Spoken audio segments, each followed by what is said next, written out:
Welcome back. It is game 3 of the Eastern Conference Finals as the Miami Heat are at home trying to take a commanding 3-0 lead on the Boston Celtics. My favorite picks are on the way. I got 2 of them coming your guys' way. Now, yesterday, let's talk about it. Was a 1-in-1 day. We can't complain too much there. It was much better than the previous days had been. Anthony Davis easily hit his over in points. I think he did that in the third quarter. Nikola Jokic really never got it going. I mean, obviously, Jamal Murray went out there and scored 30 points in the first half. Jokic dealt with a little bit of foul trouble. Only scored 5 points in the second half. Then he turned it on at the end. I think ended with 24. We needed 29. Missed a couple free throws at the end, but wouldn't really have mattered. But either way, we'll bounce back and we're going to have a 2-0 day. I'm feeling good about it. Let me know your favorite picks down below in the comments.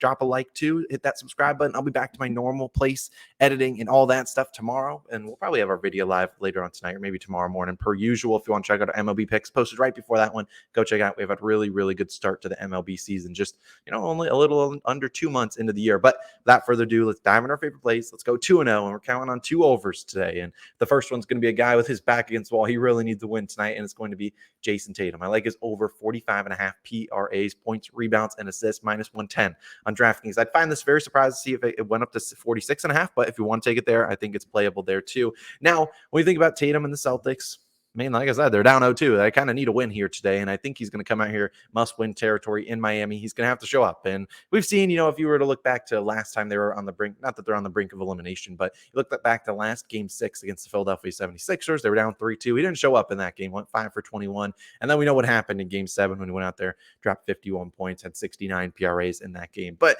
I think this is a big-time game for him. We obviously know you don't want to go down with 0-3.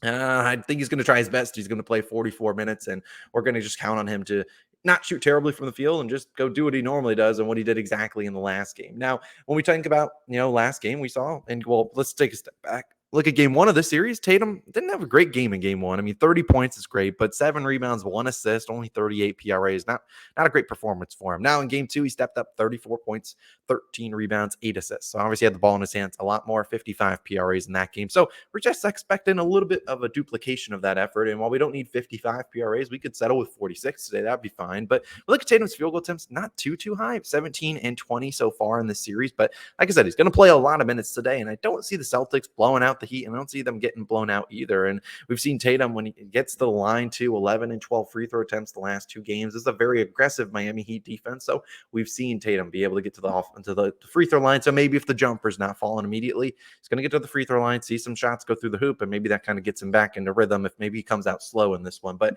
look, down 0-2, I mean, back into wall, you kind of need to step up here, especially on the road. And we know Tatum, he can go out there and drop 50 points. He can do that and make this a no sweat bet. He can also, score 35 points, make this relatively a no sweat bet. But he's also capable of, maybe if he ends with like 25-ish points, we've seen him grab 18 rebounds before in the playoffs. We've seen him go out there like last game of 8 assists. So there's a chance he could get us 20 plus points, rebounds and assists. But I'd rather go PRAs. If you need individual line, I lean his points, but I think PRAs is probably the best place you would rather go, because like I said, Tatum will go out there and grab so many different rebounds and assists, especially with Robert Williams. Really, Robert Williams is going under today. I don't know who needs to hear that, but I'm not going to lose any more money on a Robert Williams under. But I look at Tatum, you look at his teammates. Jaylen Brown struggled last game, 7 for 22, I believe.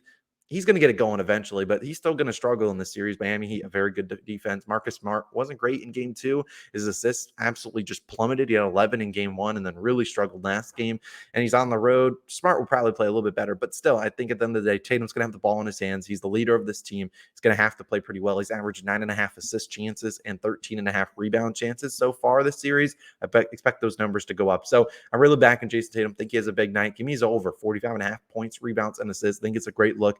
I don't think this line moves a whole lot. So give me Jayson Tatum in a big-time game. He needs to step up, or he could be, going back. Well, maybe not even going back to Boston. He might be on the brink of elimination in their next game in a couple days. But give me Jayson Tatum to step up. Now, my second play, it's going to be a guy. I took his under in game 1. He barely scratched over. Today, we're going to actually his over. And I think I really liked what I've seen out of him. And it's Bam Adebayo. I like his over, another PRA line, over 31.5 points, rebounds, and assists. Now, same thing for Bam. If you only have individual lines, I lean towards his points, but it's tough to bet a PRA, points, and then I'd rather take the PRAs in this circumstance, because we've seen, just look at last game. Bam Adebayo, 17 rebounds and 9 assists last game. And he does that today. This is going to win. And while I don't think he gets 26, rebounds plus assists, there's a chance that he grabs, 15 boards. That's always reasonable. Now, sometimes Bam Adebayo, I swear when I take his PRA lines, he grabs 5 rebounds and really makes it tough. But look, he's out there a lot of minutes, and I certainly think he get it done. And he's done a great job in this series. It's a much easier matchup for him than their previous series. And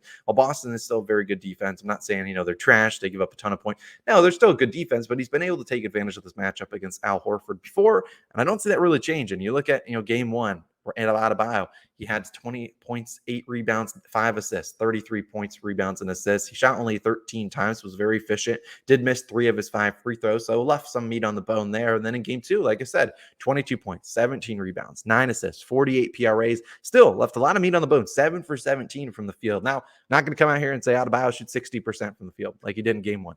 Probably not going to be that efficient. He's always a guy that can have some good shooting nights, can have some bad shooting nights. It's just the ebbs and flows. But could he shoot more efficiently tonight? Yeah, that's certainly possible. He had 26 rebound chances in game 2. Didn't have a ton of rebound chances in game 1, but expect those numbers to be kind of closer to game 2 than it was in game 1. And Robert Williams, like I said, probably doesn't play a big role. So you shouldn't see Adebayo having to box out as hard against Robert Williams. And Al Horford's going to be out there, but we know Al Horford's really not involved in a lot of the different their offense, to be honest. He just sits and shoots some threes, and Adebayo will go out and contest those. But still, I think Bam's got a good chance of grabbing some rebounds. And not only that, he was a great facilitator in game 2. Eric Spoelstra kind of made Adebayo, that key offensive facilitator for him. We saw 9 assists, 10 potential assists. And in game 1, he did have 5 potential assists, converted all 5 of those. So I don't see the Heat just suddenly going away from him. I know Eric Spoelstra does like to kind of tinker with his game plans and mix and match different things to kind of keep the other team off guard. They're not just going to stick to one thing that worked for them. They'll try to switch it up because they know Celtics are going to try to make some adjustments. So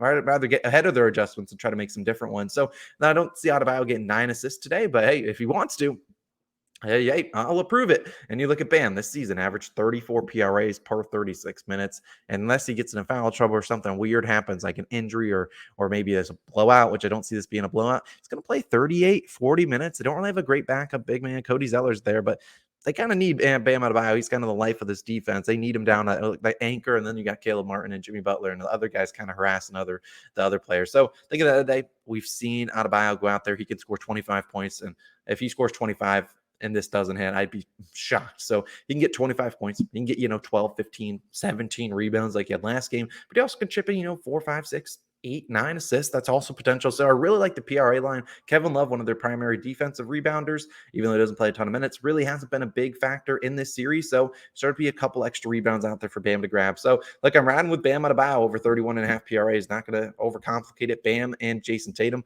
both their PRA lines, both go get your jobs done. I certainly believe both of these guys have good games, and I don't see this game being a blowout. So I think they're going to play their normal minutes. So those are my 2 favorite plays. Let me know your favorite plays down below in the comments. Let's hopefully get us a 2-0 day. We certainly are due one of those nice days where we win back some money that we've lost over the last couple of days. I think it's a good one on the horizon. I do have our MLB video popping up right here. If you want to go check it out, definitely go. Like a reminder, I'll be back in the normal setup tomorrow for some more picks, and you'll see the normal edited, normal camera quality, not holding my mic like this. But either way, have a great Sunday. I'll see you guys back again on Monday for some more picks, and feeling a hot streak coming. So if you want to jump on board for the hot streak, now's the time. I'm feeling a good streak coming in the way. I'll see you guys in the next one.